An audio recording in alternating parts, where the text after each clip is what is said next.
ఎలాగ మామయ్య గారు అయ్యారంటే, మా నాన్నగారు వారిద్దరు దేవుని సేవకులు కాబట్టి, ఇట్లానే సేవలో పరిచర్య ఉంటుంది కాబట్టి, మరి మా దగ్గర అబ్బాయి ఉన్నాడు, మీ దగ్గర అమ్మాయి ఉంది అని అట్లా ప్రార్థన చేస్తున్నప్పుడు దేవుడు వారికి దర్శనం ఇచ్చారు. మా అక్కాయిని వారి అబ్బాయికి ఇచ్చాము, వాళ్ళ అమ్మాయిని మా అన్నయ్య గారికి చేసుకున్నాం. అలాగా మాకు బంధుత్వం ఏర్పడింది. పిల్లరా, మరి నేను చిన్న పుట్టక ముందే మా తల్లిదండ్రులు ప్రభువుని ఎరిగారు. మరి అప్పటి నుంచి కూడా మేము సండే స్కూల్ పెడుతూ ఫెలోషిప్లో ఎల్ఈఎఫ్లో బాపట్ల ప్రాంతంలో ఫెలోషిప్కి వెళ్తూ మరి అక్కడ మంచిగా నేర్చుకొని దేవుని సేవకుల యొక్క ప్రార్థన మరి దాన్ని బట్టి మేము ఎంతో ఆశీర్వదించబడ్డాం.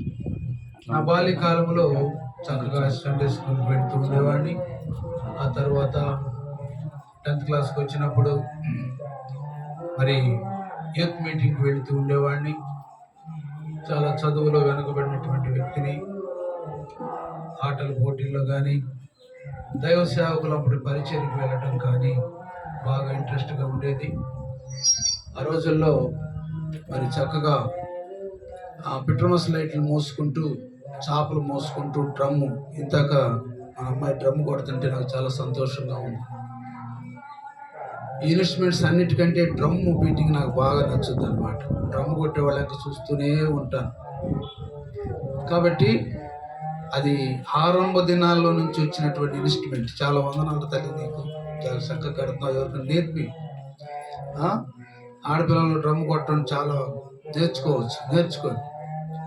కాంగో బీటింగ్ కంటే ఈ డ్రమ్ బీటింగ్ చాలా బాగుంటుంది, లెదర్ బీటింగ్. కాబట్టి ఇప్పుడంటే చాలా రకాలైనటువంటి వాయిద్యాలు వచ్చినాయి, కానీ దాని స్వరం, దాని నాదమే వేరు. కాబట్టి ఇలాగా నేను పెరుగుతూ ఉన్న సమయంలో మరి నా యవ్వన కాలంలో నా హృదయ తలంపులు, నా మాటలు, నా ఆశయాలన్నీ కూడా లోకానుసారం అయిపోయినాయి అన్నమాట. లోకానుసారం అయిపోయింది. సినిమాలకి షికార్లకి ఎప్పుడు చేయలేదు, కానీ సినిమా హాల్లో అడుగు పెట్టలేదు నేను ఎప్పుడు కూడా. బాపట్లో 4-5 సినిమా హాళ్ళు ఉండే, అట్లా ఎప్పుడు కూడా నేను అడుగు పెట్టలేదు. ఎందుకంటే మా నాన్నగారు మా అమ్మగారు ప్రభువుని ఎరిగినటువంటి వారు కాబట్టి సినిమా హాల్కి వారు అలవాటు చేయలేదు, బూతులాడటం నేర్పించలేదు.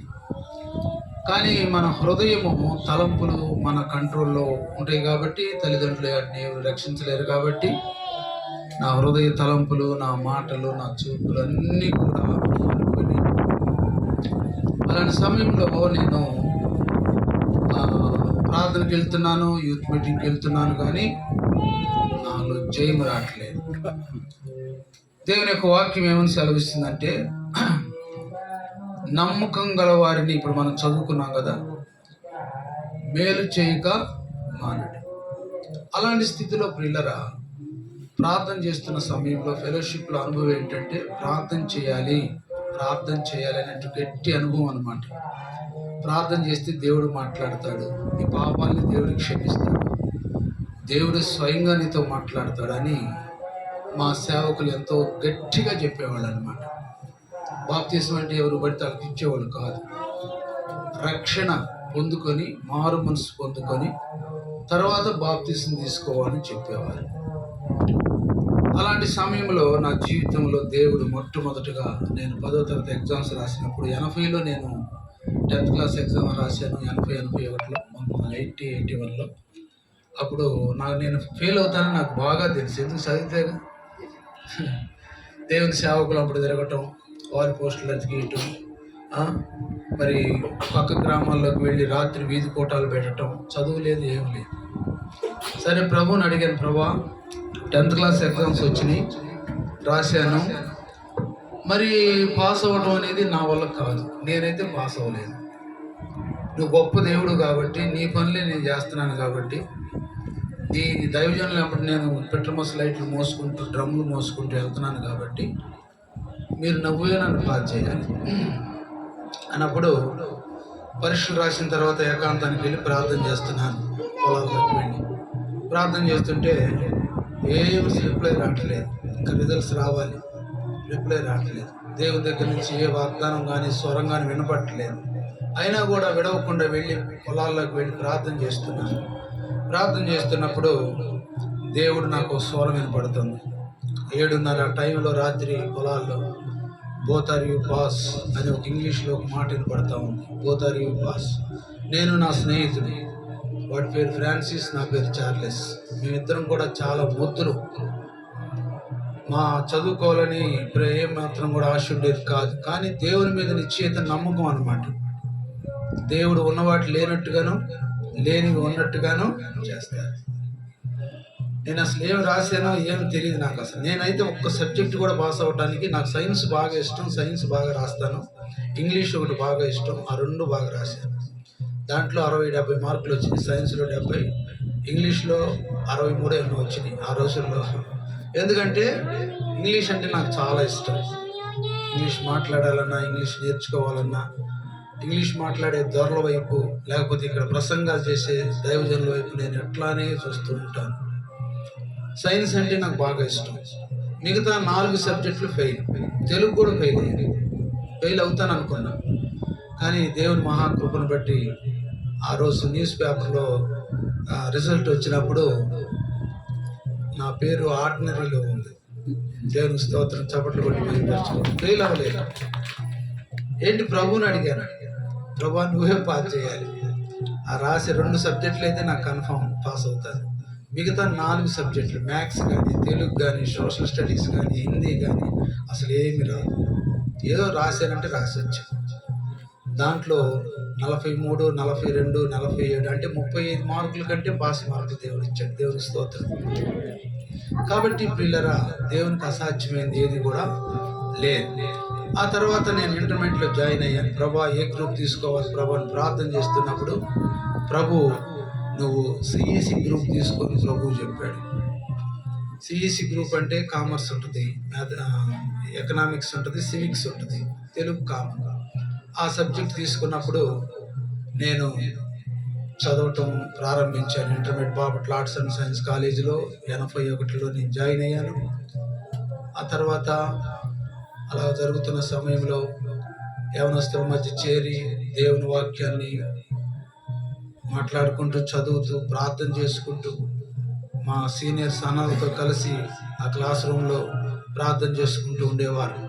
అలాంటి అనుభవంలో ప్రియులరా మరి 1985లో నేను డిగ్రీ జాయిన్ అయ్యాను. 82లో ఎప్పుడు 83లో జాయిన్ అయ్యాను, డిగ్రీ జాయిన్ అయ్యాను. బీకామ్ తీసుకుని దాంట్లోకి వచ్చాను. వస్తే ప్రభు మా బంధువుల్లో ఒక యవనస్తురాలని ప్రభు నాతో మాట్లాడుతున్నాడు. ఈ అమ్మాయిని నీ కోసం అట్టి పెట్టా, నువ్వే పెళ్లి చేసుకోవాలి. నేను షాక్ అయ్యాను. నాకు అప్పుడు 19 సంవత్సరాలు. మా బంధువులు అంటే సొంత మా మేనత్త కూతురే. ప్రార్థనకు వస్తుంది ఆ అమ్మాయి, మారు మనసు పొందింది. కానీ వాళ్ళ తల్లిదండ్రులు హిందువులకు ఇచ్చేయాలనుకుంటున్నారు. అసలు నాకు పెళ్లి విషయమే నాకు తెలియదు, పెళ్ళి అంటే ఏంటో కూడా నాకు తెలియదు. కానీ ప్రభు 2 సార్లు మాట్లాడాడు. నీకోసం ఇదిగో ఈ అమ్మాయిని అట్టు పెట్టాడు. ఆ అమ్మాయిని నా ముందు చూపించు, నాకు దర్శనం ఇచ్చాడు. చాలా షాక్ అయిపోయాను. వయసు లేదు, ఉద్యోగం లేదు, చదువు లేదు, ప్రభు మాట వినాలి అని మా సేవకులకు నేను చెప్పినప్పుడు మళ్ళీ మా సేవకులు ప్రార్థన చేశాను. ప్రభా ఇది కరెక్టేనా కాదా అని. వారికి కూడా దేవుడు బయలుపరిచాడు. ఇది నా చిత్తానుసారమైన వివాహం చేయాల్సింది తప్పకుండా. ఎందుకంటే ఆ అమ్మాయిని హిందువులకు ఇస్తున్నారు తీసుకువెళ్ళి. ఇప్పుడు నా భార్య ఇష్టపడలేదు. అప్పుడు నేను ఎక్కడైనా సరే వీరి కుటుంబంలోనే చేసుకోవాలన్నటువంటి ఒక ఆశ ఆమె కూడా ప్రార్థన చేసింది. ప్రార్థన చేసినప్పుడు దేవుడు ఆమె ప్రార్థన విని మరి 1985 జూన్లో మా వివాహం జరిగింది. 17 మంది దైవజనులు, ఫెలోషిప్ దైవజనులు వచ్చి మరి మన ఎల్ఈఎఫ్లో జోబ్దాస్ అయ్య గారు చాలా పెద్ద సేవకులు, వారు నాకు బాప్తీసు ఇవ్వడం జరిగింది. వివాహం చేశారు. మరి ఆ రోజు నుంచి కూడా మేమిద్దరం కలిసి ప్రార్థన చేస్తున్నాము. ఉద్యోగం లేదు, మరి డిగ్రీ కంటిన్యూ చేస్తున్నాను. ఆ తర్వాత చాలా ఫైనాన్షియల్గా ఫేస్ చేశాను. డబ్బు చాలా అవసరం. ఈ లోపల నాకు 2 బాబులు పుట్టారు, 2 కొడుకులు పుట్టారు. సరే అప్పుడు వివాహం అయ్యేటప్పుడు నా భార్యకి 16వ సంవత్సరం, నాకు 19వ సంవత్సరం. మా మేనత్త కూతురు, నేను మా ఆవిడకి మా నాన్నగారు మేనమామ అవుతారు. అలాగ జరిగిందనమాట. సరే ప్రార్థన చేస్తుంటే ఒకరోజు నేనేమన్నానంటే, ప్రభువా పిల్లలు పుట్టారు, చాలా సమస్యలు వస్తున్నాయి, డబ్బు లేదు, వాళ్ళకి జ్వరాలు వస్తున్నాయి, డబ్బు లేదు అనే ప్రభు ఏమన్నా అంటే ట్యూషన్స్ చెప్పు అన్నాడు. వెళ్ళి ఒక క్వార్టర్స్ కాలనీ ఉంటే దాంట్లోకి వెళ్ళి తెలిసిన సార్ ఒక ఆయన ఉంటే వాళ్ళ అబ్బాయికి ట్యూషన్ చెబుతూ ఉంటే చిన్న చిన్న అందరూ వచ్చారు. ఆ రోజు నెలకి 50 రూపాయలు ట్యూషన్ చదివితే మరి అలాగా కొంతకాలం గడిపింది. తర్వాత నేను గట్టిగా ప్రార్థన చేస్తున్నాను, ప్రభా ఏంటి ప్రభా అసలు నా పట్ల నీ ఉద్దేశం ఏంటి, నీ సేవకు రమ్మంటావా లేకపోతే నాకు ఏదైనా ఉద్యోగం ఇస్తావు అన్నప్పుడు దరిదాపుగా ఒక 6 months ప్రార్థన చేసిన తర్వాత దేవుడు ఒక దైవజనుడు ఫెలోషిప్లో సాల్మన్ గారు అని మీలో కొంతమందికి తెలిసేమో, ఆయన సాల్మన్ గారి ఫెలోషిప్లో చాలా పెద్ద సేవకులు, విత్వాన్ ఉపమాన్ గురించి చెప్తూ ఉంటారు. ఆయన నాకు దర్శనంలోకి వచ్చి ఒక యూనిఫామ్ తీసుకొని నా చేతుల్లో పెట్టి, బెల్ట్, యూనిఫామ్, టోపీ నా చేతుల్లో పెట్టి నా నెత్తి మీద చేయి పెట్టి ప్రార్థన చేశారు. ప్రభా ఈ బిడ్డని పోలీస్ డిపార్ట్మెంట్లోకి పంపుతున్నాను, బలంగా వాడుకో ప్రభు అని. ఆ దర్శనం వచ్చిన తర్వాత మా దైవజనులతో చెప్పాను. మా దైవజనులతో చెప్పినప్పుడు అబ్బాయి దేవుని యొక్క దర్శనం ఇది, ప్రార్థన చేసుకో అన్నారు. నేను నా భార్య ఇద్దరు కలిసి ప్రార్థన చేస్తుంటే నేను 1988లో మార్చిలో సిఆర్పిఎఫ్ అనేటువంటి ఒక ఆర్గనైజేషన్, పెద్ద మరి పోలీస్ డిపార్ట్మెంట్ అది, సెంట్రల్ పోలీస్ డిపార్ట్మెంట్ అది, దానిలో ఉద్యోగం చేయటం అంటే చాలా కష్టం. మరి ఎక్కడెక్కడికో వెళ్ళాలి, దాని గురించి అయితే నాకు తెలియదు. మామూలుగా కానీ సివిల్ పోలీస్ లాగా అనుకున్నాను. కానీ దేవుడు ఇచ్చాడు కాబట్టి దాంట్లో నేను సెలెక్ట్ అయ్యాను. ఇద్దరు పిల్లలు పుట్టిన తర్వాత 23వ సంవత్సరంలో నేను సెలెక్ట్ అయ్యాను. నేనేం ప్రాక్టీస్ చేయలేదు, రన్నింగ్ ప్రాక్టీస్ చేయలేదు, high jump, long jump practice చేయలేదు, మామూలుగా అందరితోనే ఉన్నాను. కానీ దేవుళ్ళు నన్ను దానిలో మరి అన్నిట్లో, గ్రౌండ్లో, మెడికల్లో, ఎగ్జామ్లు అన్నింటిలో పాస్ చేసి నాకు సిఆర్పిఎఫ్లో ఒక కానిస్టేబుల్గా దేవుడు నాకు ఉద్యోగం ఇచ్చాడు. దాన్ని జాగ్రత్తగా చూసుకుంటూ ప్రభు సేవలు అనేక స్థలాల్లో దేవునికి మహిమకరముగాను, మరి పోలీస్ డిపార్ట్మెంట్లో ఎన్నో స్థలాల్లో తిరిగాం. సిఆర్పిఎఫ్లో విమానాల్లో ప్రయాణం చేసాం, హెలికాప్టర్లో ప్రయాణం చేసాం, ట్రైన్లో ప్రయాణం చేసాం, మరి ఒకసారి బాత్రూమ్ దగ్గర కూర్చొని వెళ్ళాం దేవుని మహిమకరంగా. ఆ తర్వాత ఉగ్రవాదులతో దేవుడు వాక్యం మాట్లాడటానికి సహాయం చేశాడు. కాశ్మీర్లో 9 సంవత్సరాలు ఉన్నాను. మరి అస్సాం, మణిపూర్, నాగాలాండ్లో దేవుడు ఉద్యోగం చేయించాడు. అక్కడ కొంతమందితో దేవుడు సహవాసం చేయించాడు. ఆ తర్వాత సెంట్రల్ మినిస్టర్లో సుష్మా స్వరాజ్ గారికి విజిలెన్స్గా, గన్మెన్గా కొంతమంది డెప్యుటేషన్ సిఆర్పిఎఫ్ నుంచి వెళ్ళినప్పుడు సుష్మా స్వరాజ్ గారికి నేను ఆమె వెనక సీట్లో కూర్చొని కొంతకాలం ఆమెతో నేను ప్రయాణం చేశాను. లల్లు ప్రసాద్ యాదవ్తో కొంతకాలం ప్రయాణం చేశాను. ఎక్కడికి వెళ్ళినా కూడా దేవుని కొరకు సాక్షిగా నమ్ముకున్నాను. ఎక్కడ కూడా ఒక త్రాగుడు కానీ, ఒక పాపము కానీ ఏది కూడా అంటాడు. సిఆర్పిఎఫ్లో నమ్మకంగా ప్రభు కొరకు బ్రతికి 2005వ సంవత్సరం ఇటుకుండానే వెళ్ళింది డెల్టా పాసింజర్. దాంట్లో నేను ఇంక హైదరాబాద్ వెళ్తున్నాను. ఆన్ ప్రమోషన్ ఏఎస్ఐగా నాకు ఆన్ ప్రమోషన్లో అక్కడికి వచ్చింది. నేను డెల్టా పాసింజర్ ఎక్కి ఒలిగొండలో పడిపోయాను. మీకు అందరూ గుర్తుందా? 2005. మీ ప్రాంతం కూడా చాలామంది వచ్చారట. నడుకూడి ఒలిగొండలో ట్రైన్ పడిపోయింది, డెల్టా పాసింజర్ యాక్సిడెంట్ 2005. సరే నేను చనిపోతున్నాను అనుకున్నాను. మా పెట్లన్నీ కూడా దాంట్లో పడిపోయినాయి. ఆ సీన్ మీకు గుర్తుంటుందేమో తెలియదు. పిల్లలు అక్కడ నేను ప్రార్థన చేస్తాను. ఏమనంటే, ప్రభా నీకు వ్యతిరేకంగా ఏదైనా నేను చేస్తుంటే క్షమించి బ్రతికించని ప్రార్థన చేశాను. బ్రతికించు. కాశ్మీర్లో మిలిటెంట్ల ద్వారా ఎన్నో ఎన్కౌంటర్స్ జరిగినాయి. కొంతమంది వాళ్ళు చనిపోయారు, కొంతమంది మేము కూడా, మా బ్రాంచ్ కూడా చనిపోయారు. అస్సాంలో బోడో ఉగ్రవాదులతో మేము ఫైట్ చేసినప్పుడు అక్కడ కూడా జరిగింది. కానీ ఏది కూడా నా మీదకి రాలేదు. ఆయుధాలతో, తుపాకుల్లో వచ్చినటువంటి బుల్లెట్స్ ఏది కూడా నన్ను తాకలేదు. కానీ ఈ చిన్న ప్రయాణం ద్వారా నన్ను చంపుతావా, నన్ను ప్రాణం చేస్తావా ప్రభా అని కేకలేస్తూ ఉన్నాను. అందరూ కేకలేస్తూ ఉన్నారు. 4:30 టైంలో పడిపోయింది. పిల్లలకు చూడండి, నాకు ఒకటే నమ్మకం, ప్రభా బ్రతికితే నీ సేవ చేస్తాను, లేకపోతే చచ్చిపోతే ఇక నీ ఇష్టం. నా భార్య పిల్లలు ఉన్నారని ఇదే ప్రార్థన చేసుకుంటూ, కేకలు వేసుకుంటూ, వామిటింగ్స్ చేసుకుంటూ, నీళ్లు తాగుతూ, వామిటింగ్ చేసుకుంటూ దరిదాపుగా గంటన్నర ట్రైన్లో నీళ్ళల్లో ఉండిపోయాం. ఆ టైంలో కొంతమంది గ్రామస్తులు వచ్చి ఆ తాళ్ళు వేసి బయటికి లాక్కొచ్చారు. అన్ని ముళ్ళు, అవాగంతా ముళ్ళ చెట్లతో నిండిపోయింది. ఆ ముళ్ళలోనే లాక్కొచ్చారు. ఆ విధంగా దేవుడు ప్రార్థన చేస్తున్నప్పుడు, ప్రభువాని కేకేస్తున్నప్పుడు దేవుని హస్తం నా ముందుకు ఇలాగ వచ్చింది. దేవుని స్తోత్రం, హల్లెలూయా. ఇలాగ వచ్చినప్పుడు పట్టుకోవడానికి ట్రై చేశాను, దొరకలేదు.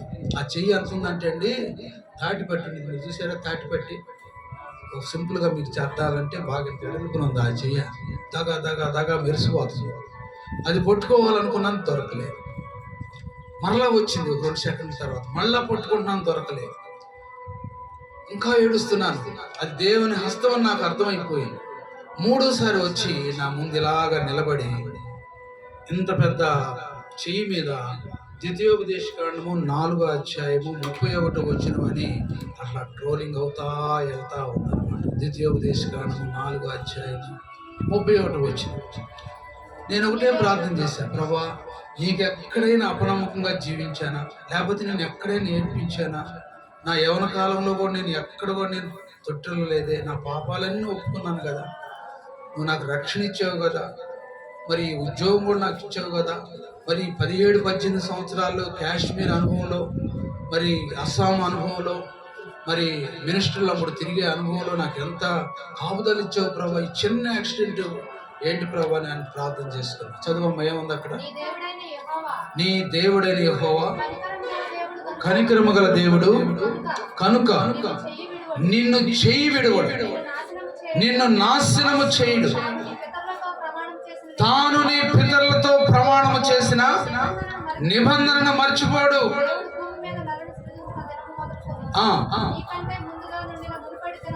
మునుపటి దినములలో ఈ దిక్కు నుండి ఆ దిక్కు వరకు ప్రతి గొప్ప కార్యము జరిగిన వినబడినా అని నువ్వు అడుగు. చాలు తల్లి, ఒక్క నిమిషం.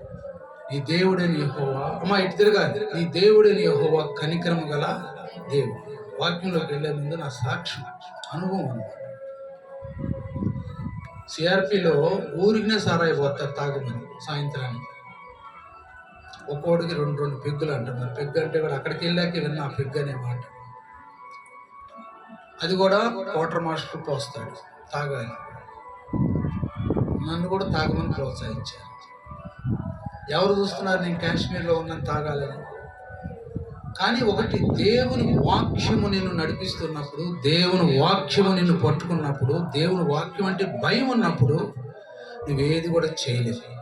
ఇది వాస్తవం, నమ్మండి. దేవుని భయం లేకపోతే ఏదైనా చేయగలుగుతావు. భార్యను కొట్టగలుగుతావు, భార్య మీద అపనిందలు వేయగలుగుతావు, లేకపోతే భర్త మీద అపనిందలు వేయగలుగుతావు. దేవుని భయం ఉంటే నువ్వేది కూడా చేయలేవు. అంత కూడా దేవుని మీద వదిలిపెడదు. అలాగే 7 సంవత్సరాలు కాశ్మీర్లో ఉన్నప్పుడు ఒక్కో సంవత్సరం సెలవుకి వస్తే వచ్చాను, లేకపోతే లేదు. రోడ్ బ్లాక్ అయిపోయిందంటే సెలవు లేదు, ఏం లేదు. ఎక్కడ ఒకవేళ బయలుదేరి వస్తే ఆ ట్రాన్సిట్ క్యాంప్లో టీసీ క్యాంప్లో ఉండాల్సిందే. 10 రోజులు పట్టినాయి, 15 రోజులు. ఆ రోజుల్లో ఫ్లైట్లు లేవు మాకు. తర్వాత ఫ్లైట్స్ వచ్చింది. నేను దిగబోయే ముందు, రిజైన్ చేసే ముందు ఫ్లైట్స్ వచ్చింది. ఫ్లైట్ వారెంట్ వచ్చింది, ఎయిర్ వారెంట్. ఈ రీతిగా ప్రియులరా, దేవుని కనికరము గల దేవుడు. ఏ దేవుడు? మన దేవుడు కనికరము గల దేవుడు. నీ చెయ్యి విడిచిపెట్టి. ఆ డెల్టాలో దేవుని హస్తం నా ముందుకు రాకపోతే, ఆ హస్తం మీద ఉన్న వాక్యం నేను చూడకపోతే నేను బ్రతికేవాడిని కాదు, ఎప్పుడో చనిపోయేవాడు. ఇందులో నో డౌట్. ఎంతమంది చనిపోయారు మీలో చాలా మందికి గుర్తుండొచ్చు. చిన్నపిల్లలు చనిపోవడం చూశాను, పెద్దవాళ్ళకి కళ్ళు బయటకు రావడం చూశాను, చేతులు వేలాడుకుంటూ ఇరిగిపోయినటువంటి వారిని తీసుకురావడం చూశాను. కానీ నా దేవుడు మరి నాలో ఏ మంచితనం చూసావు, లేకపోతే నా తల్లిదండ్రులు ప్రార్థన చూసావు, దేవుని సేవకులకు పరిచర్యటం చూసావు, నన్ను బ్రతికించాడు. నేను ఒకటే అనుకున్నా, ప్రభా కాశ్మీర్లో ఉన్నప్పుడు, మరి అస్సాం తర్వాత ఈ మిజోరాం ప్రాంతాల్లో ఉద్యోగం చేసేటప్పుడు, మణిపూర్లో ఉద్యోగం చేసేటప్పుడు కాన్వాయ్లో మేము వెళ్తుంటే మణిపూర్లో ఉన్న ఉగ్రవాదులు చెట్లు తొర్రలో నుంచి బేరలు పెట్టి అంబూష్ వేసి మా మీద డబ్బులు పంచడానికి అవుట్ పోస్ట్కి వెళ్తున్నాం. ఇప్పుడంటే బ్యాంకులో పెడుతున్నాయి, అప్పుడు బ్యాంకులో కాదు, ఇంటి చేతికి ఇవ్వాలి. అలాంటప్పుడు జీబు లేచి పైకి మూడు పల్టీలు కొట్టి కింద పడింది జీబు. ఎవరికి ఏమవ్వలేదు, కానీ జీప్ ముందు ఉన్నటువంటి ఇంజిన్ ముక్కలు అయిపోయింది ఆ బాంబ్ బ్లాస్ట్. డ్రైవర్ కొన్ని చిన్న దెబ్బలు తగిలి, మేమందరం బుల్లెట్ ప్రూఫ్ వేసుకున్నాం, హెల్మెట్ బుల్లెట్ ప్రూఫ్. అలాంటి సమయంలో కూడా దేవుడు కాపాడే. సాక్షాత్తుగా డెల్టా ప్యాసింజర్లో కూడా దేవుడు నన్ను కాపాడాడు. ఎంత గొప్ప దేవుడు మన దేవుడు. నీ దేవుడే యెహోవా కనికరము గల దేవుడు. నీ చేయి విడిచిపెట్టడు, నిన్ను నాశనము చేయడు. ఆయన మానవుడు కాదండి. అదే బంధువులు అయితే ఉంటారు, నాశనం అయిపోను, నాశనం అయిపోను, ఈ నాశనం అయిపోను. ఒక ఆమె అడుగుతుంది, ఒక ఆమె తగాదాడుతుంది, నిత్రం ఆరా అంటారు. నాకు అర్థం కాదు ఆ భాష, నాకు తెలియదు ఏంటి ఇత్తనం ఆరిపోనంటే ఏంటి అని మా అమ్మని అడిగారు వెళ్ళి. అమ్మా ఏంటి అక్క ఎడతెడుతుందంటే, ఏంది అసలు దీని అర్థం ఏంటో చెప్పమంటే, అంటే వాళ్ళ వంశం లేకుండా పోవాలంటారా, అంతేగా.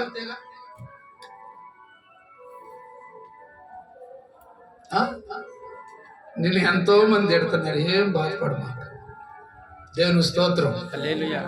నేను ఎంతమంది తిడుతున్నా, నేను ఎంతమంది దూషిస్తున్నా, నీ గురించి ఎంతమంది అసూయపడుతున్నా, అది నీకు క్షేమం అని దేవుని సన్నిధిలో కూర్చొని మాట్లాడుతున్నా. ప్రియులారా గమనించండి, దేవుని యొక్క వాక్యము నిన్ను ఎప్పుడూ నిన్ను వెంబడిస్తూనే ఉంటాను. నువ్వు పేదవాడైనా పేదవాడమైనా, చదువున్నా చదువు లేకపోయినా, ఎవరు పట్టించుకోకపోయినా, ఆయన యందు విశ్వాసం ఉంచు ప్రతి వాడును వెలిగించబడతాడు. మా కులం మమ్మల్ని రక్షించలేదు, మా గోత్రం మమ్మల్ని రక్షించలేదు. పేరుకు పెద్ద కులం, కానీ ఏ ప్రయోజనం? ఏమీ ప్రయోజనం లేదు. డ్యాన్స్ వేసినందువల్ల మాకు ప్రయోజనం రాలేదు. మమ్మల్ని మేము, మా పితరులు వారి శరీరం మీద గాయాలు చేసుకున్నా కూడా వారికి ఏం ప్రయోజనం? నరకం తప్ప దానికి ఏం కనపడలేదు. ఎప్పుడైతే దేవుని సన్నిధికి వచ్చారో మా పితరులు, మా ఫాదర్స్ అంటే మా నాన్నగారు వాళ్ళు, అప్పుడు దేవుడు ఆశీర్వదించాడు. మా కుటుంబాన్ని దేవుడు ఆశీర్వదించాడు. వెలివేయబడ్డాం, ఊర్లోంచి వెలివేశారు. పొలిమేర దాటిన దాకా నెట్టుకుంటూ వెళ్ళారు పెద్దలు. అని ఆ దినంలో దేవుడు మాట్లాడుతున్నాడు, నీ దేవుడు యెహోవా నీకు తోడుగా ఉండి నీ ముందున్నటువంటి ప్రతి మెట్టలను తత్తరలింప చేసి నీకు సమాధానం అని చెప్పినప్పుడు వెంటనే దేవుడు సేవకులు బయటికి వెళ్ళిపోయారు. గ్రామంలో నుంచి 5 సంవత్సరాల దాకా బయట ఉన్నాయి. తర్వాత దేవుడు మాట్లాడి ఆ గ్రామాన్ని మార్చాడు. ఇప్పుడు మా గ్రామంలో 100కి 100% అనుకోండి, అందరూ ప్రభువుని ఎదిగారు. ఎంత గొప్ప సాక్ష్యం! అందరూ ప్రభు దగ్గరకు వచ్చారు, మారు మనసు పొందారు, అది తర్వాత సంగతి. కానీ మా బంధువుల్లో, మా రక్త సంబంధుల్లో, మా గ్రామంలో ఇంకా వేరే వర్గం లేదు, అంత యాదవ. మా గ్రామంలో వేరే వాళ్ళు ఎవరు లేరు. దాదాపుగా 4000 పైన గడప. ఇప్పుడు ఇంకా 10,000 మంది వెళ్ళిపోయారు. వాళ్ళందరూ కూడా ఇంటికి ఇద్దరైనా సరే దేవుని సన్నిధికి వస్తారు. ఇప్పుడు ఊర్లో మా మందిరంలో దరిదాపుగా 300 మంది పైన ఉంటారు. ఎక్కువ మంది స్త్రీలే, పురుషులు కొద్దిమంది. ప్రియులారా, ఎందుకు చదువుతున్నానంటే ఈ సాక్ష్యం లేదే సజీవం లేదు, సాక్ష్యం లేని కిరీటము లేదు. ఏదో ప్రభువుని నమ్ముకున్నానంటే కుదరదు, సాక్ష్యం కావాలి. సాక్ష్యం లేకుండా నువ్వు జీవించడం వేస్ట్. దేవుని సాక్ష్యం కలిగి, దేవుని భయం కలిగిన కనుక మనం జీవిస్తే దేవుడు నిన్ను అత్యున్నత సింహాసనం మీద కూర్చోబెడతాడు. దేవుడు నీకు డబ్బు సహాయం చేస్తాడు, వనరుల సహాయం చేస్తాడు, ఆరోగ్యం ఇస్తాడు. నీ కుటుంబంలో ఎవరు కూడా ఏ హాని కూడా జరగకుండా దేవుడు చూస్తాడు. కాబట్టి ప్రియమైనటువంటి దేవుని బిడ్డలారా, సిఆర్పిఎఫ్లో దేవుడు నన్ను అత్యున్నత సింహాసనం మీద తీసుకెళ్ళాడు. 2 బిడ్డలను పోషించుకున్నాను, భార్యను పోషించుకున్నాను. మరి హైదరాబాద్లో దేవుడు మరి ఆ డెల్టాలో పడకపోతే హైదరాబాద్లో ఉండేవాడిని కాదు నేను. ఆ డెల్టాలో పడిపోవటం వల్ల ఇంటర్వ్యూలో మా కమాండెంట్ సిఓ గారు ఏమన్నారంటే, అబ్బాయి నువ్వు చనిపోయి బ్రతికావు కాబట్టి నువ్వు ఇక్కడే ఉండి పోస్టింగ్ చేసుకో అని చెప్పారు. అప్పుడు నాకు అక్కడ 4 సంవత్సరాలు నేను అక్కడ ఉద్యోగం చేయడం జరిగింది. బిహెచ్ఎంగా చేశాను, బెటాలియన్ హౌల్దార్ మేజర్గా చేశాను. ఆ తర్వాత ప్రమోషను అసిస్టెంట్ సబ్ ఇన్స్పెక్టర్గా నాకు ర్యాంక్ హోల్డ్ చేసి నెక్స్ట్ నన్ను త్రిపురకి ట్రాన్స్ఫర్ చేయటానికి సమయంలో ప్రభువుని అడుగుతున్నాను, ప్రభా ఈ మందిరము ఈ బిడ్డలు ఏమైపోవాలి, నేను త్రిపుర వెళ్తే ఎవరు వస్తారు అని ప్రార్థన చేస్తుంటే ప్రభు ఒకటే మాట అన్నాడు, ఉద్యోగానికి రాజీనామా చేసే అన్నాడు. ఏం చేయమన్నాడు? అప్పుడు నా జీతం ఎంత? 47,000 రూపాయలు. ఎప్పుడు సంగతి? ఇది 2010లో సంగతి. నేను అన్నాను, ప్రభు మరి ఏం చేయమంటావు? సంఘం అంతా ప్రార్థన చేస్తుంది, 70 మంది సంఘం ఓల్డ్ సిటీలో మా క్యాంపు పక్కనే మందిరం పెట్టాం. ప్రజలు వస్తున్నారు, వ్యాధిగ్రస్తులు స్వస్థతలు, ఆశ్చర్య కార్యాలు, అద్భుత కార్యాలు జరుగుతున్నాయి. ఎయిడ్స్ వ్యాధులు పోయినాయి, బిడ్డలు లేని వాళ్ళకి దేవుడు బిడ్డలు ఇస్తున్నాడు, దయ్యాలు పట్టిన వాళ్ళు పేర్లు చెప్పి వెళ్ళిపోతున్నాయి. క్యాన్సర్ వ్యాధులు దేవుడు ముట్టాడు. మా సిఆర్పిఎఫ్ లోనే ఎయిడ్స్ వ్యాధులు 3 దేవుడు ఎయిడ్స్ వ్యాధులు తీసివేశాడు. ఇంత సాక్ష్యం జరుగుతున్నప్పుడు దేవుడు రిజైన్ చేయమన్నప్పుడు మా కమాండెంట్ సార్ ఏమన్నా అంటే, రే కానిస్టేబుల్ నుంచి వచ్చావు, ఎంతో కష్టపడ్డావు, ఇప్పుడు జీతం మంచిది, సుఖం ఉంది, నువ్వేం పని చేయాల్సిన అవసరం లేదు, ఎందుకు నువ్వు మానుకుంటున్నావంటే, అయ్యా ప్రభు చెప్పాడు, దేవుడు చెప్పాడు, మానేసేస్తున్నాను, రాజీనామా చేస్తున్నానంటే నా రిజైన్ లెటరు ప్రక్కన పెట్టి నా భార్యని పిలిచారు. ఏమమ్మా ఈయన ఉద్యోగానికి రాజీనామా చేస్తానంటున్నాడు, ఇంకా 2-3 నెలల్లో ఎస్ఐ అయిపోతారు కాబట్టి ఏంటి మీకు ఇష్టమేనంటే, అప్పుడు నా భార్య ఉంది, అయ్యా ఇంతవరకు చాలు, దేవుడు మేము సేవ చేసుకోవాలి, దేవుని పరిచర్య చేయాలి, దేవుని కొరకు బ్రతకాలని దేవుడు మాతో మాట్లాడాడు. నా భర్తకి రాజీనామా చేయటానికి అంగీకరించండి అన్నప్పుడు ఆయన చాలా నవ్వి, మీ ఇద్దరితో ఒకటే మాట అంటే ఒకటే మాట అండి అన్నప్పుడు అప్పుడు ఆయన పచ్చింగ్తో సంతకం పెట్టి ఆగస్టు 30వ తారీఖున అవుట్ అన్నాడు. 2011 ఆగస్టు 30వ తారీఖు నన్ను బయటకు పెట్టేశారు. అంటే రాజీనామా చేసేసారు, రిజైన్ చేసి బీఆర్ఎస్ తీసుకున్నాను. ప్రియులారా, అప్పటి నుంచి కూడా దేవుడు నన్ను ఆయా స్థలాల్లో వాడుకుంటున్నాడు. ఓల్డ్ సిటీలో దేవుడు అన్ని జనుల మధ్య వాడుకుంటున్నారు. బయటకు వచ్చిన తర్వాత నా మీద కన్ను వేశారు ఆర్ఎస్ఎస్ బీజేపీ వాళ్ళు. పోలీసులో ఉన్నప్పుడు, డిపార్ట్మెంట్ యూనిఫామ్లో ఉన్నప్పుడు ఎవరు కదిలించలేదు.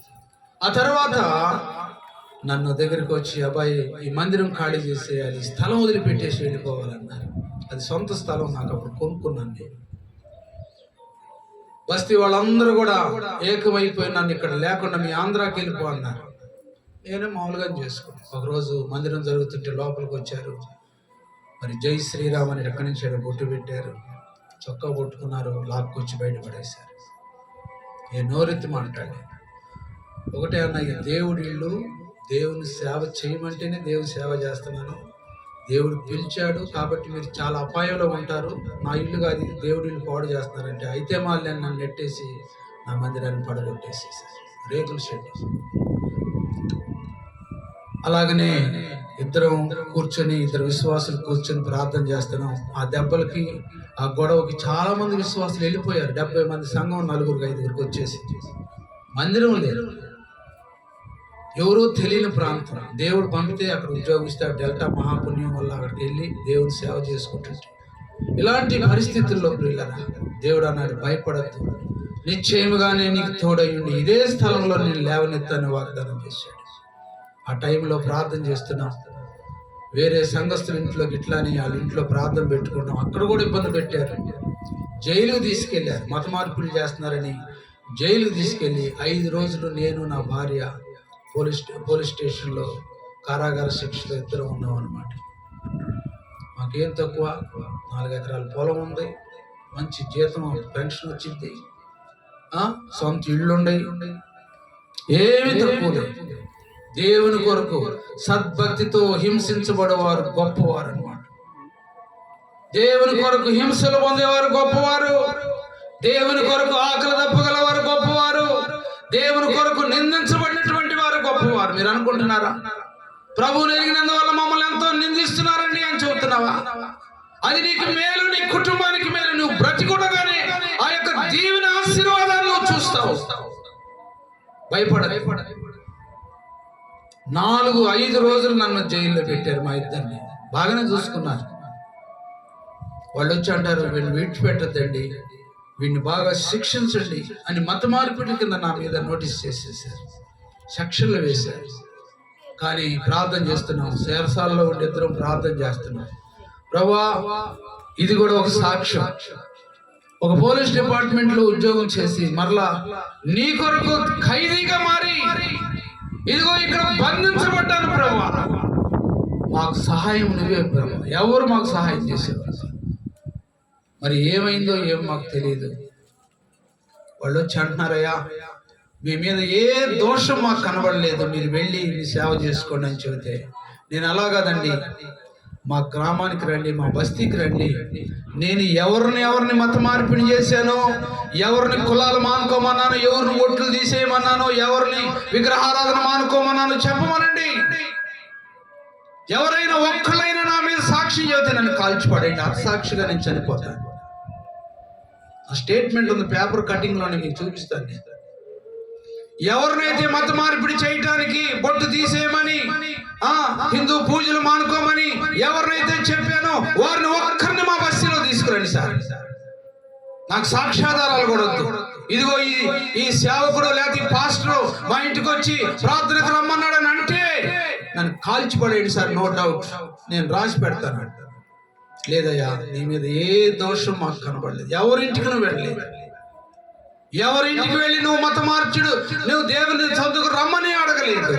మేము రోజున్నర ఎంక్వైరీ చేసి ఇదిగో నేను మేము విడుదల చేస్తున్నామని చెప్పి బయటికి తీసుకొచ్చి ఆ సిఐ గారు నా సెకండ్ కలిపి మమ్మల్ని ఇద్దరిని ముందు కూర్చోబెట్టి కాఫీ ఇచ్చి మమ్మల్ని నెమ్మదిపరిచి మరలా మా ఇంటికి మమ్మల్ని పంపించారు. ఇల్లంతా పడిపోయింది, కొట్టిపడేశారు, మైకులు బాగా కొట్టేశారు, క్యాషియో బాగా కొట్టేశారు, నన్ను చంపదెబ్బలు కొట్టారు, జై శ్రీరాముని బొట్లు పెట్టారు, నా భార్యని ఎదిరించి అవతల పడేశారు. అలాంటి శ్రమల్లో దేవుడు తోడై ఉంటాడు. హైదరాబాద్లో సేవ అంటే చాలా కష్టం. నాలాంటి మరి ఒక పోలీస్ డిపార్ట్మెంట్లో ఒక వ్యవస్థలో నేను పనిచేసి నన్నే ఇలాగా చేశారంటే ఇంకా హైదరాబాద్లో ఉన్న దైవ పిల్లలను అందరిని ఎంతో హింసిస్తున్నారు. కాబట్టి దేవుడు గొప్పవాడు. నేను అలాగా ప్రక్కరింట్లో సేవ చేసుకుంటూ అలా ఉన్న సమయంలో 6 నెలలు గడిచినాయి. జరిగిన 3వ నెలలోనే ఒక వ్యక్తి చనిపోయాడు. ఎవరైతే నా మీద రెచ్చగొట్టాడో ఒక నాయకుడు, వాడు హార్ట్ అటాక్తో చనిపోయాడు. రెండోది, ఒక 15 రోజుల తర్వాత ఎవరైతే మన మందిరం మీద కనుబెట్టి యవనస్తుల్ని త్రాగుబోపించి వచ్చిన మందిరానికి వచ్చినటువంటి ప్రియుల మీద, బిడ్డల మీద రాళ్ళు లేపించి కొట్టాడో వాడు యాక్సిడెంట్లో 2 కాళ్ళు ఇరిగి 4 రోజుల తర్వాత చనిపోయాడు. 2 అయిపోయారు. 3వ వాడు సంగతి ఏంటంటే, మందిరంలోకి వచ్చిన వారిని బూతులు తిట్టి చేతులతో దుర్భాషలాడి కొంతమందిని కొట్టి బయటికి తరిమేవాడు. ఈ గణపతి పూజ అన్నది ఏం పూజ తమ్ముడు? వినాయక చవితి. వినాయక చవితి అప్పుడు దాన్ని నిమజ్జనం చేయటానికి పెద్ద విగ్రహం అన్నమాట. హైదరాబాద్లో బాగా చేస్తారు. దాన్ని కరెంటు తీగలు వస్తే ఒక గడకరతో అలాగ ఎత్తినప్పుడు మరి 2 ఏమైనా నాకు తెలియదు, షార్ట్ సర్క్యూట్ అయ్యి దాంట్లో కరెంట్ వచ్చి వాడికి 4 ఏళ్ళు, ఈ 4 ఏళ్ళు తెగిపోయింది, బతికాడు. అప్పుడు ఆ బస్తీలో భయం వచ్చి, ఎదురొస్తుంది ఎవరికన్నా, ఆ బస్తీలో భయం వచ్చి వరుసగా 3 నెలలను చనిపోయారు. పెద్ద వాళ్ళు చనిపోయారు, చేతులు ఏళ్ళు తెగిపోయినాయి.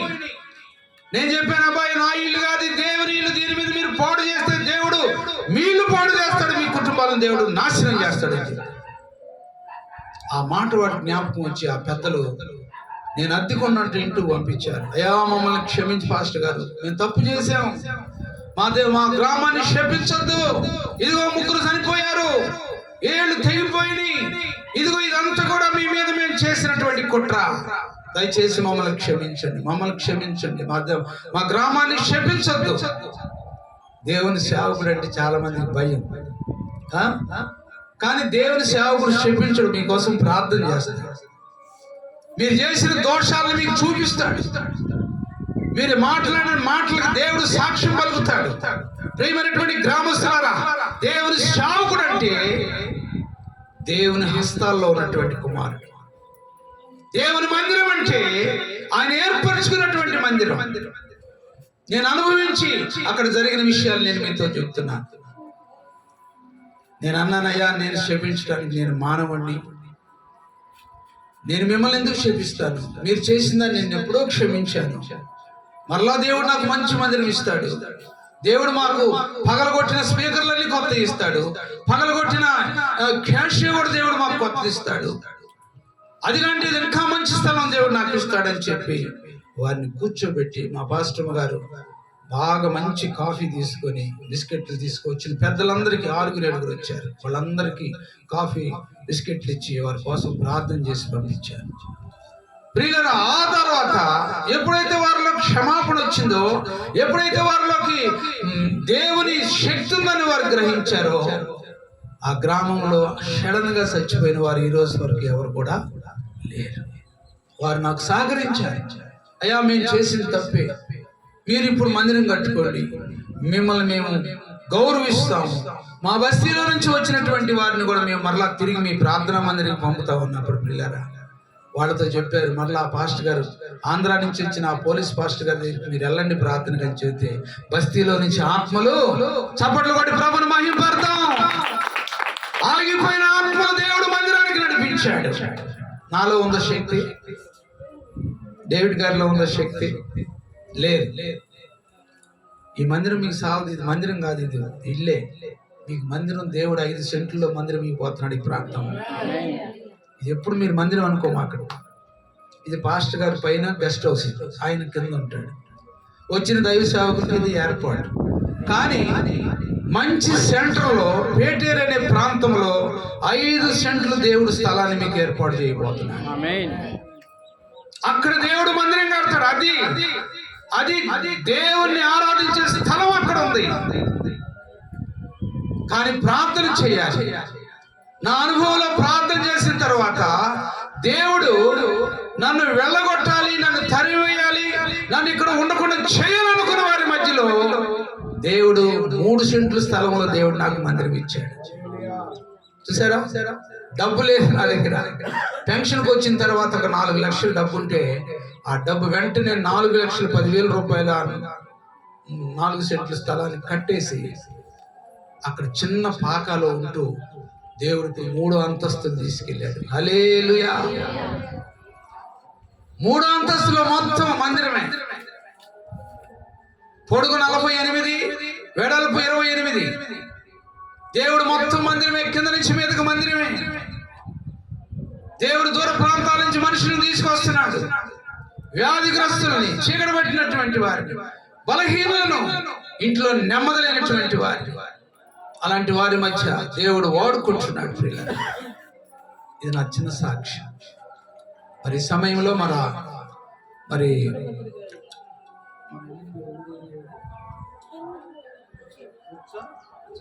పుచ్చగడ్డలో దేవుని సేవకుల సమూహంలో తమ్ముడు మరి కరపత్రాలు పంచుతూ ఉన్నప్పుడు నాకు చాలా సంతోషం వేసింది. పేటేరు అనే ఊరు నాకు తెలియదు ఇక్కడ ఉందని. రేపల్లో ఒక్కటే తెలుసు, గట్టిపురోలు తెలుసు, ఎందుకంటే మా బంధువులు ఉన్నారు కాబట్టి. పేటేరు, కోనేటిపురం వచ్చి ప్రసంగాలు చేసి వెళ్ళారు. ఉద్యోగ కూటాల్లో ఉండి ఒక 3 సంవత్సరాలు వరుసగా వచ్చి వాక్యం అందించి వెళ్ళారు కోనేటిపురంలో. మా విశ్వాసులు కూడా వాళ్ళు ఇక్కడ ఉన్నారు. వాళ్ళు అక్కడ ఉద్యోగాలు చేసుకుంటూ ఒక సొంత ఊరు కోనేటిపురం. అది తెలుసు. పేటేరు అనే ప్రాంతం నాకు తెలియదు. కానీ దేవుడు ఆ పుచ్చగడ్డ అనేటువంటి ప్రాంతానికి దైవజనుల యొక్క సహవాస కూడికలో తమ్ముడు నన్ను మాట్లాడటం, ఒక పాంప్లెట్ ఇవ్వటం, ఈ అమ్మగారిని ఇది ఇవ్వటం నాకెంతో శ్రేయస్కరంగా ఉంది. తర్వాత ఫోన్ చేసి ఒక ఇష్యూలో మాట్లాడారు. తమ్ముడు, ఈ వారం కనుక హైదరాబాద్ వెళ్ళకపోతే నేను నీ దగ్గరికి వస్తానని చెప్పాను. దాన్ని బట్టి నిన్న ఫోన్ చేశారు, మరి ఈరోజు ఉదయం ఫోన్ చేశారు. బాపట్ల నుంచి నేను మీ మధ్యకి రావడం జరిగింది. నన్ను ఆహ్వానించినటువంటి తమ్ముడు డేవిడ్ రాజు గారికి, వారి కుటుంబానికి, అమ్మగారికి, సంఘానికి నా హృదయపూర్వక వందనాలు. చిన్న ప్రార్థన చేసుకొని ఒక 10 నిమిషాలు వాక్యంలోకి వెళదాం. ఇది నా సాక్ష్యం అండి. మరి ప్రార్థన చేసుకున్నాం. పరిశుద్ధుడా, గొప్ప దేవా, ఈ సాక్ష్యాన్ని దీవించి ఆశీర్వదించండి. ఈ సాక్ష్యం ద్వారా ఈ బిడ్డలకు మంచి రక్షణ అనుభవం దయచేయండి, ధైర్యం దయచేయండి ప్రభా. ఇదిగోనైనా ఈ కుటుంబం కూడా దైవజనురాలు ఎన్నో శ్రమలు, ఏర్పాట్లలో, అనుభవంలోకి వచ్చి ఉన్నారు ప్రభా. ఈ మందిరం కాదు నాయన, ఈ మందిరం ఇంకా వేరే స్థలంలో ఏర్పాటు చేయబోతున్నావు ప్రభా. 5 సెంట్ల స్థలంలో నీ మందిరం ఏర్పాటు చేయబడుతుంది ప్రభా. అయ్యా, ఈ బిడ్డలకు ప్రేరేపణ దయచేయండి, ప్రార్థన ప్రేరేపణ దయచేయండి ప్రభా. ఇదిగో నువ్వు ఊహించింది కాదు దావీదు, ఇదిగో నేను నిన్ను ఏర్పరచుకున్నటువంటి విశేషముగా ఒక ప్రక్కన బట్టి ఉన్నారు. నిన్ను కోరుకున్నవాడు నేనే, ఏదో ఆషామాషగా ఏదో కాదు. ఇదిగో నా తలంపు నీ పక్షాన వేరుగా ఉన్నది. ఇదిగో ఈ పేటేరు గ్రామంలో నా సేవకుడైనటువంటి నా కుమారుడా, ఇదిగో ఈ ప్రాంతంలో నేను ఒక మందిరాన్ని నీకు ప్రత్యేకంగా ఏర్పాటు చేయించున్నాను. It is the only prayer hall. అక్కడే ప్రార్థనలు, అక్కడే కూటములు, అక్కడే సభలు, అక్కడే ఉపవాస కూటాలు, అక్కడే ఆన్లైన్ ప్రేయర్స్. నీ బిడ్డలకి ఇది వసతి గృహం ప్రభా. ఈ బిడ్డలందరినీ, వచ్చిన వారందరినీ పేరు పేరు మీరు దీవించి, వారి కష్టాల్లో, వారి అనుభవాల్లో, వారికి ఉన్నటువంటి కన్నీటి లోయల్లో ప్రభా, ఆ బిడ్డల్ని ప్రత్యేకంగా మీరు బలపరిచి వాడుకోమని యేసు నామమున అడిగి ప్రార్థన చేస్తూ ఉన్నాను తండ్రి, ఆమేన్. ప్రియులారా, 10 నిమిషాలు అపోస్తుల కార్యములు 2వ అధ్యాయంలో మనం చదువుకున్నాం. చాలా సంవత్సరాల తర్వాత మళ్ళీ ఈ వాక్య భాగాన్ని నేను చూడటం జరిగింది ప్రభా. నేను మరి కొన్ని సంఘాల్లోకి వెళ్ళి వాక్యం చెప్తున్నప్పుడు కొన్ని విషయాల్లో, కొన్ని సందర్భాల్లో నేను మరి ఈ అధ్యాయంలో ఉన్నటువంటి అపోస్తలుడైనటువంటి పౌలు గారిని గురించి నాకు చెప్పటం, మరి దేవుడిచ్చిన తలంపు. 2వ అధ్యాయము 1 నుంచి మనం చదివితే పెంతెకోస్తు దినాన ఉన్నటువంటి ప్రత్యేకత ఏంటో దేవుడు మనకు బయలుపరుస్తాడు. చదవండి. పెంతెకోస్తుల పండుగ దినం వచ్చినప్పుడు అందరూ ఒక చోట కూడి, అప్పుడు వేగముగా వీచుమైనటువంటి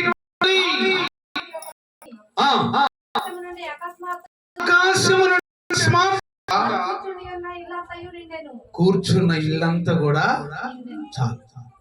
ఏం జరిగింది? పెంతెకోస్తు పండుగ దినము ప్రత్యేకించబడినటువంటి పండుగ. పండుగలు చాలా ఉంటాయి. రండి. నీ నామము స్తుతియంతును నిఖిలాలోక పూజ్యుడా, నీ నామము స్తుతియంతును నిఖిలాలోక పూజ్యుడా. అనుదినము నీ సేవ, అనుదినము నీ మాట, అనుదినము నీ సేవనే చేతునయ్యా. నీ నామము స్తుతింతును నిఖిలాలోక పూజ్యుడా. పెంతెకోస్తు దినమున అందరూ కూడి ఉన్నటువంటి స్థలం అన్నాడు. దేవుని స్థలము, అందరూ కూడుకునే స్థలం. పెంతెకోస్తు పండుగ ప్రత్యేకించబడినటువంటి పండుగ. ప్రత్యేకించబడినటువంటి బిడ్డలకి దేవుడు ఇచ్చినటువంటి ఈ పండుగ. పండుగలు ఎన్నో ఉంటే చేసుకుంటున్నాం, కానీ ఆ పండుగ దండగ అన్నాడు దేవుడు. ఏమన్నాడు? పండుగ దండగ.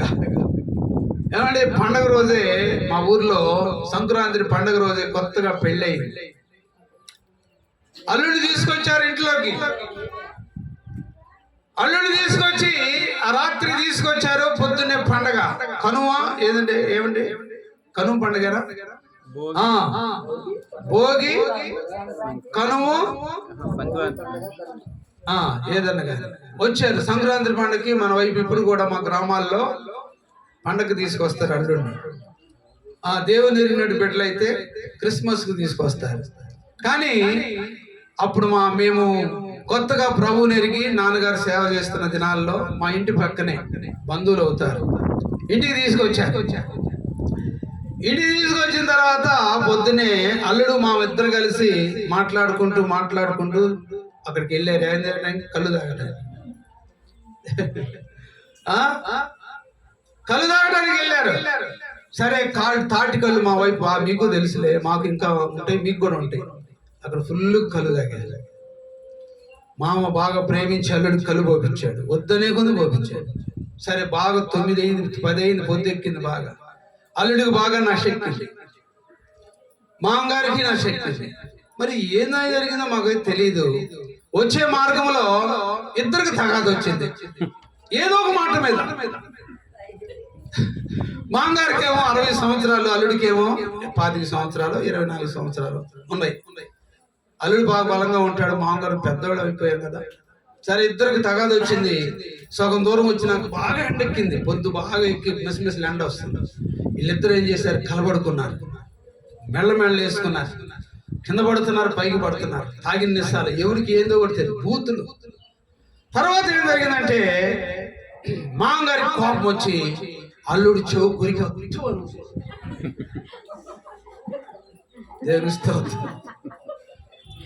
అల్లుడి మీద కోపం వచ్చి మామగారు ఏం చేయలేక, ఆయన్ని జయించలేక, కింద పడి కొట్టలేక పళ్ళు ఆ చెవి వేసుకొని అస్సమని కొరికి ఊసేసే తర్వాత అదిగో ఆళ్ళు చూసి ఇంటికి తీసుకొచ్చారు. ఇంటికి దిగగానే రక్తం వస్తుంది. ఏంటి రక్తం వస్తుంది చూస్తుంటే చెవు రక్తం వస్తుంది. చెవు కనపడు. ఏమైందిరా చెవు అంటే ఏమో తెలియదు. ఆడికి తెలియదు, ఇంటికి తెలియదు. దేవుని స్తోత్రం. పండుగ ఏందండి? పండుగ. వేట మాంసం తీసుకొచ్చారు, పంది మాంసం తీసుకొచ్చారు, వండుకున్నారు, పాయసం కాల్చుకున్నారు, పండుగ చేసుకుంటున్నారు. కూతురు ఇంట్లో అమ్మ బాగా సంతోషంగా ఉన్నారు. కానీ ఊరవతల జరిగిన సన్నివేశం ఏమిటి? చెవు గురికి పడేసాడు. మా తీసుకొచ్చారు. అదిగో అని చెప్పి చిన్న బండి ఒకటి ఉంటే ఆ బండి పట్టుకొని హాస్పిటల్ బాపట్లో తీసుకొచ్చారు. తీసుకొచ్చేసరికి అబ్బాయి చెవు ఏమైందిరా? చెవు పగిలిపోయింది. చెవు ఏమైపోయిందంటే ఏమన్నాడే నాకు తెలియదు. మామ అంటున్నాడు. ఏమన్నా నాకు తెలియదు. ఏమైపోయిందిరా? ఎవరు కొరికేశారు అని తనకి. సరే, ఏమన్నా కానీ అబ్బాయి ఎక్కడ దనుకున్నారు? అక్కడికి వెళ్ళి చూసిరంటారు. చెవి ఏమైనా ఉందేమో, కుట్లు వేసేద్దాం, ఏదో ఒక విధంగా చేద్దాం, పిల్లోడు కొత్తాడు అనగానే పరిగెత్తుకుంటూ మళ్ళీ అక్కడికి వెళ్ళారు. అక్కడ మా వైపు బాగా ఇసుకున్నారు. వీళ్ళిద్దరు కలబడుకున్న సంగతి ఎందుకు కనబడుతున్నాయి. వాడి కండం అక్కడ పడి ఉంది. ఆ చుట్టుపక్కల ఆ చెవు కోసం వెతికితే చెవి ఆడుంటది. కాకెత్తుకెళ్ళి ఎప్పుడు కాకేసి వెతికిపోయి దానికి దొరికింది మోసం. పిల్లరా, మొన్నటి దాకా ఆడు చెవులో కొండలే దొరికాడు. పండగ దినాలు ఇంటికి వచ్చి తలకి ఇది అదుగో అని అటు ఇటు పరిగెత్తి భార్య తల్లి హాస్పిటల్కి వెళ్ళి తలుపు లేకుండా ఏదో మొత్తానికి చేస్తే కుక్కలు దూరి కమ్మగా పండుగ చేసుకుని ఇంట్లో వండిన మాంసం తిని పడేసినాయి, పంది మాంసం తిని పడేసినాయి, పంది వారుల మాంసం అంట చదువుతున్నారు. అవన్నీ తిని పడేసి అక్కడే కొనుక్కొని నిద్రపోతున్నాయి. తిరిగి వచ్చేవాళ్ళు తినేసినాయి అండి. వాస్తవం జరిగింది మా ఊర్లో. పేరేంటి? పండుగ. తెల్లారితే సంక్రాంతి. ఇంటి మీద ముగ్గులే వేయలేము, ఏడుపులే తక్కువ, సిగ్గు, చెవు కనపడలేదు. తర్వాత ఎవరికో దొరికింది ఆ చెవు, బాగా వాడిపోయి కుళ్ళిపోయి దొరికింది. ఆ కుళ్ళిపోయిన చెవుని తీసుకొస్తే డాక్టర్ గారు అన్నారు పనికిరాదు. ఆ రోజే పనికొచ్చింది, ఇప్పుడు పనికిరాదు అన్నారు. వాడి చెవు బాగా ముసుకుపోయి ఉరికేసేసాడుగా మామ. తర్వాత తన చిన్న కుమార్తె ఉన్నది వివాహానికి. ఎవరు కూడా ఇదిగో నీ కుమార్తెని మేము చేసుకుంటామని రాలా. ఎందుకని ఆడి చెవు కూడా కొరికిపోయాడు. ఈసారి ఆడి ముక్కు కొరికేస్తాడని భయం అనమాట. ఎట్టుంటే ఈ తగాదు. తాగినోడు ఏమైనా తెలియదు. తాగి తురగ బస్తీలోకి వచ్చి కేసరి పేసరి హాయ్ పానీలా హాయ్ అంటున్నాడంట. అతను భార్య అనుకోండి.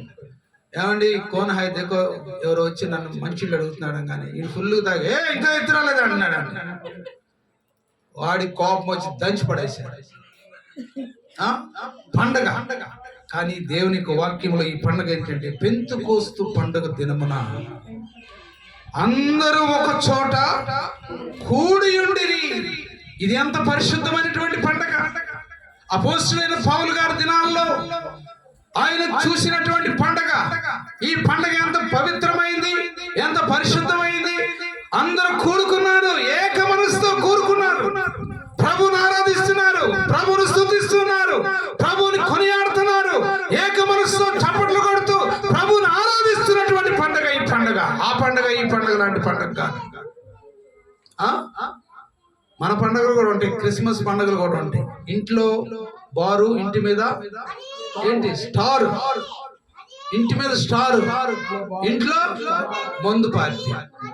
ఆ కుటుంబంలో నెమ్మది ఉంటుందా? అందరూ సమాధానంగా ఉంటారా?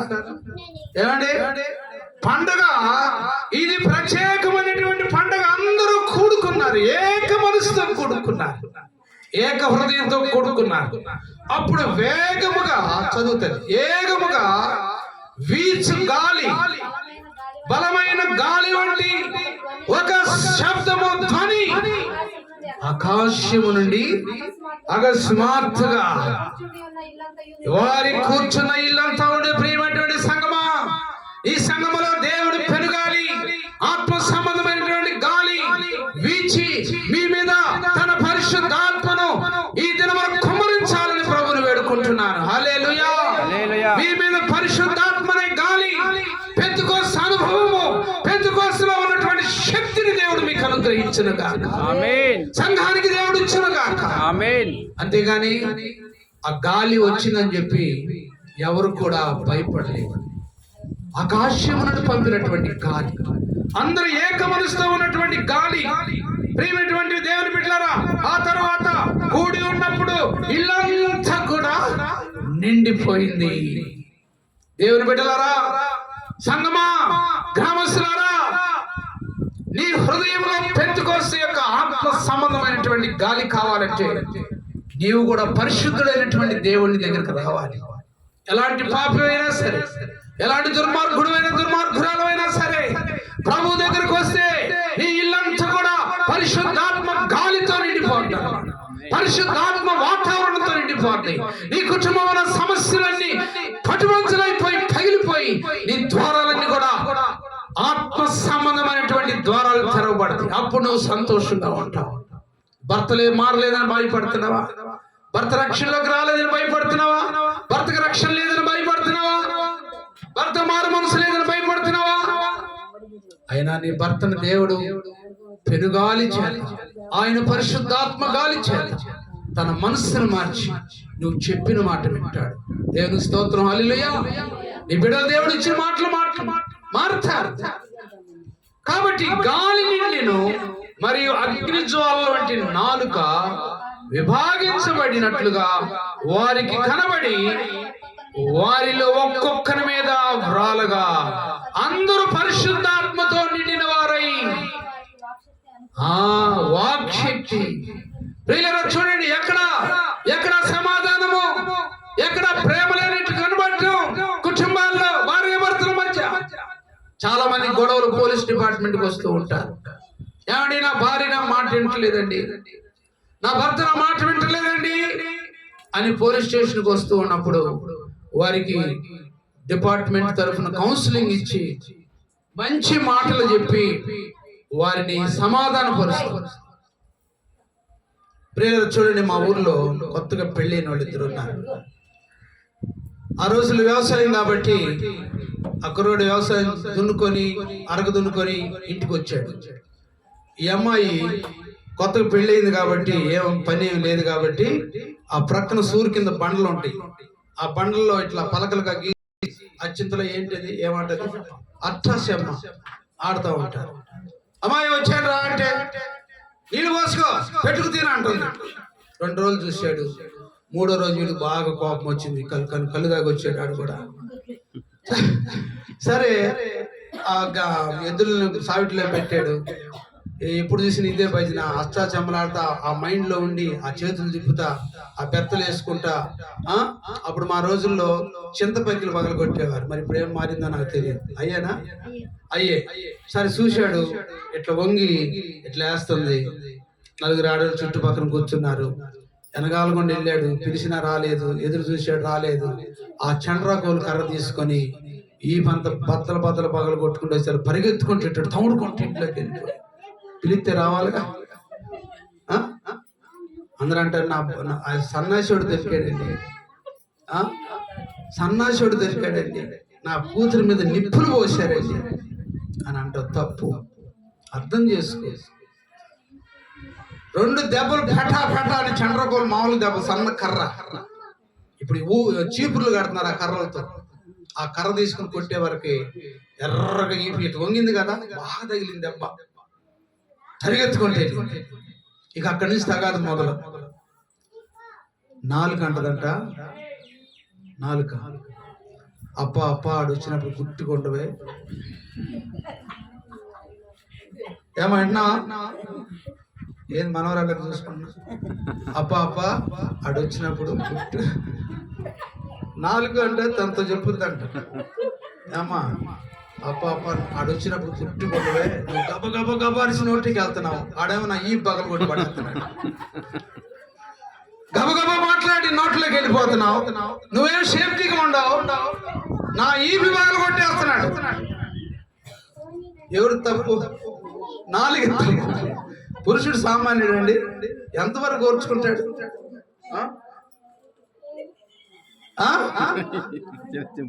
మా ఎల్లరు చేయాలి. 4 చాలా జాగ్రత్తగా ఉండాలి. నీ భర్తను ఎలాగ మాట్లాడాలో, భార్యను ఎలాగ మాట్లాడాలో. అందుకని 4 గంటలు బతుకులాడుకో అమ్మాయిని. అమ్మా నీ దండం పెడతాను ఆడొచ్చినప్పుడు నువ్వేమో పటపట జుట్టు పట్టు, కర్ర ఉంటే కర్రే చెయ్యి అంటే మగ మనిషి ముందు ఆడ మనిషి ఎంత. కానీ కాబట్టి దేవుని ఆత్మతో నడిపింపబడాలి, దేవుని శక్తితో ఉండాలి.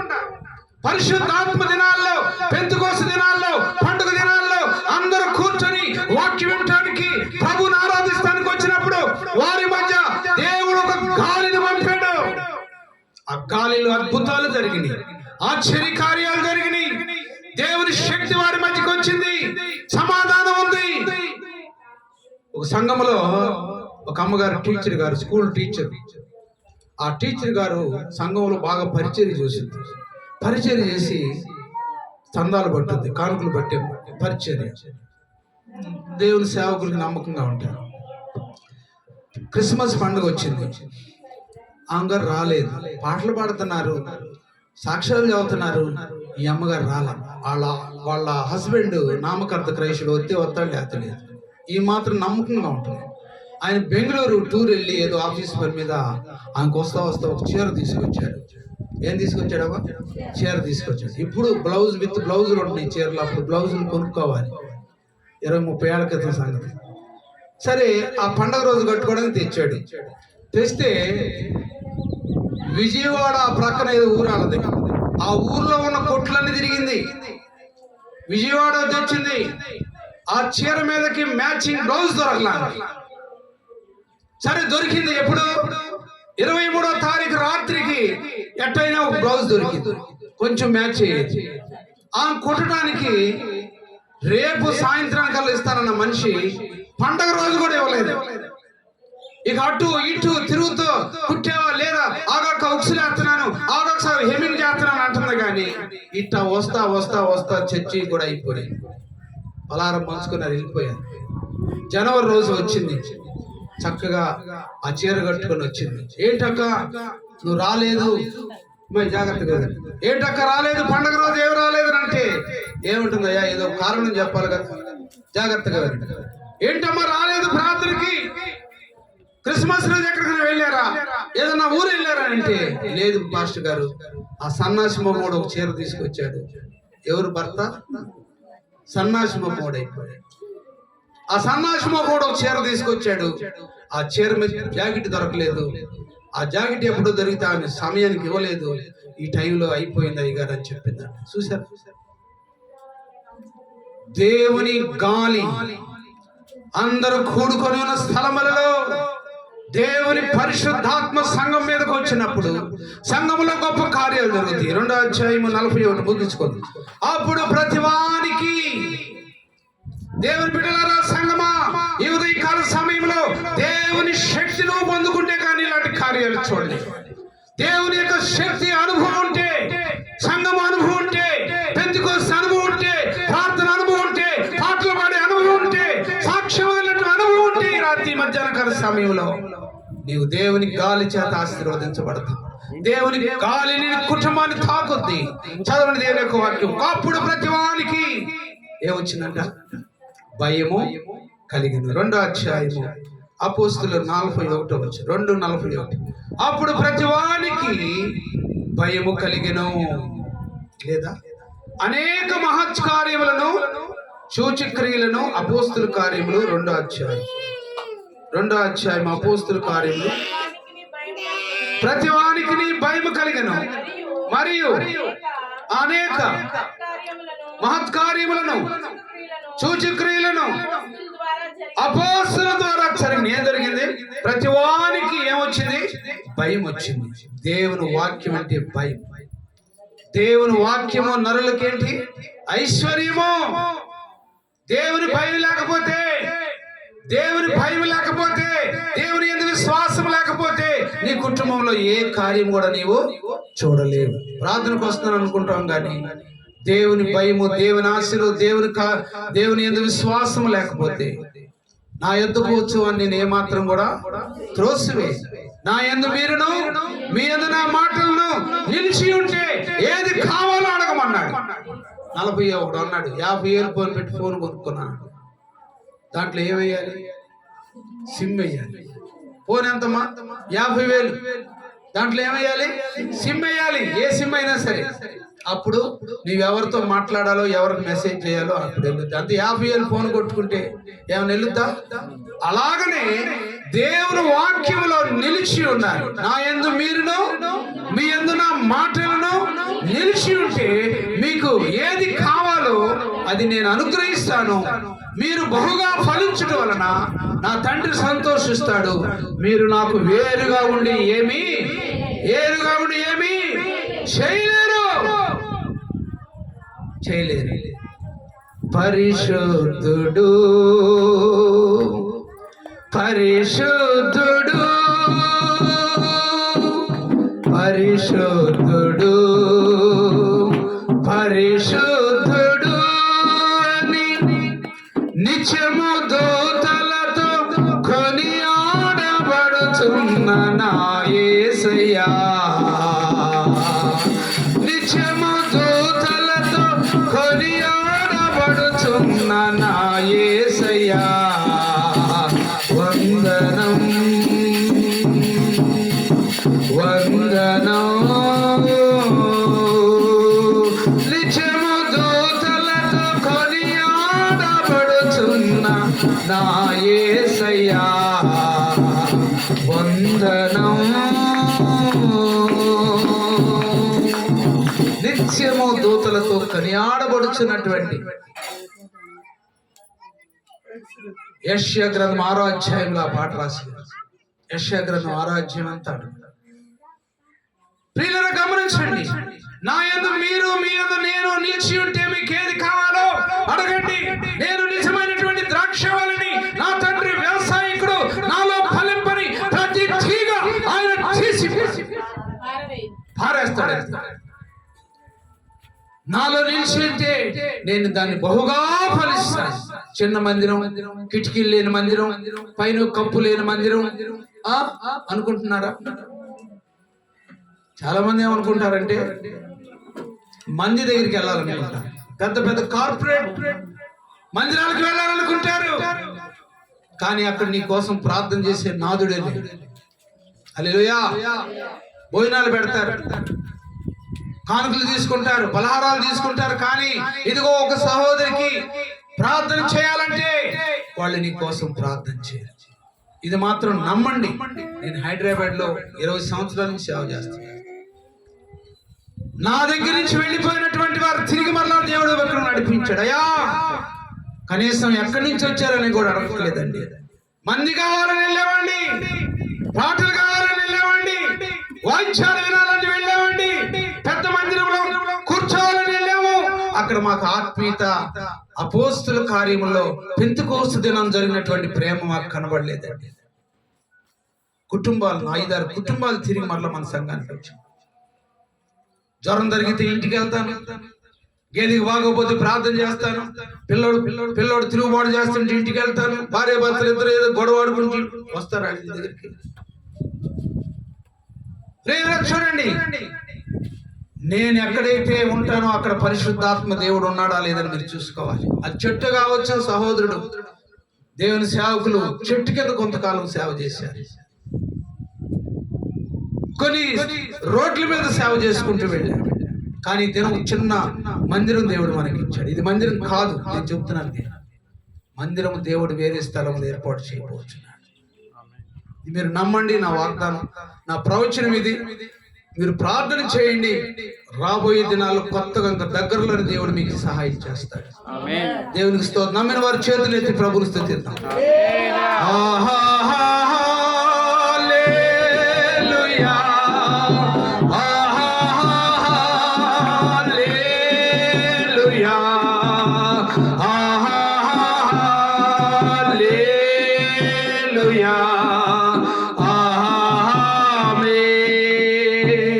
మందిరానికి దేవుడు స్థలం ఇవ్వబోతున్నాడు. ఇది దేవుని సేవకులకి గెస్ట్ హౌస్. దేవుని సేవకులు కూటాలప్పుడు వచ్చిన, ఉపవాస ప్రార్థనలప్పుడు వచ్చిన, ఎవరైనా దేవజనులు దర్శించడానికి వచ్చిన, ఇది గెస్ట్ హౌస్. కానీ దేవుడు మందిరం మన గ్రామంలోని దేవుడు ఏర్పాటు చేయబోతున్నాడు. నమ్మి ప్రభువును స్తుతించి ప్రార్థన చేయండి. నీవు అడుగుపెట్టు ప్రతి స్థలం నేను నీకు, యెహోషువతో దేవుడు అంటున్నాడు, నీవు అడుగు పెట్టినటువంటి ప్రతి స్థలము నేను నీకు ఇస్తాను. నువ్వు అడిగితే నేను ఇస్తాను. విశాలమైనటువంటి స్థలం ఇస్తాను. భూమి నాది, ఆకాశం నాది. భూమి ఎవరిదంట? నాది కాదు, అన్ని ఆయనే. ఈ మందిరానికి స్థలం ఇచ్చినటువంటి తల్లి విషయంలో దేవుడు కార్యం చేయడు. అలాగని ఎవరినో దేవుడు ప్రేరేపించి లేవనెత్తాడు, ఆ కుటుంబంలో దేవుడు కార్యం చేస్తాడు. ఆ కుటుంబంలో దేవుడు ఆ ప్రేరేపణ పెట్టి ఆ వారి కుటుంబంలో దేవుడు వచ్చి గాలొచ్చి భయము కలిగి దేవుడు కార్యం చేస్తాడు. దేవుడి నామానికి మహిమ కలుగునుగా. ఆఖరిగా ఒక వచనం చదువుకుందాం దేవుని యొక్క వాక్యంలో. అపోస్తుల కార్యములు 20వ అధ్యాయము 16వ వచనం కూడా చదువుకుందాం. అపోస్తుల కార్యములు 20వ అధ్యాయం. సాధ్యమైతే పెంతెకోస్తు దినమున యెరూషలేములో ఉండవాలని పౌలు త్వరపడుచున్నాడు కాబట్టి ఎఫెసునకు దాటిపోవాలని. ఎక్కడ ఉండాలని కోరుతున్నాడు? యెరూషలేములోనే. యెరూషలేమా నీలోనే ఉండాలి. ఎందుకంటే నువ్వు చాలా గందరగోళంలో ఉన్నావు, చాలా బలహీనతలో ఉన్నావు. యెరూషలేమా నువ్వు చాలా బలహీనతలో ఉన్నావు. నీ దగ్గరే ఉండాలనుకుంటున్నాను. పెంతెకోస్తు దినాన 137వ దావీదు కీర్తనలో, యెరూషలేమా నేను నిన్ను మర్చిపోతే నువ్వేమైపోతావు నాకు తెలుసా. నా గ్రామస్తులారా, నా సంఘస్థులారా, ఇదిగో నేను మర్చిపోతే ఏమైపోతావు? పౌలు గారు అంటున్నాడు, ఇదిగో యెరూషలేములో నుండాలని నేను ఎంతో కోరుకుంటున్నాను. మధ్యాహ్న కాల సమయంలో ప్రియ సంఘం, దేవుని బిడ్డలారా, ఇదిగో పెంతెకోస్తు దినమున జనులందరి దగ్గర ఉండి పరిశుద్ధాత్మ దేవుడు కూర్చున్నాడు. పెరగాలు వచ్చింది, వారందరూ కూడా లేవనెత్తబడ్డారు, ఆశీర్వదించబడ్డారు, లేవనెత్తబడ్డారు.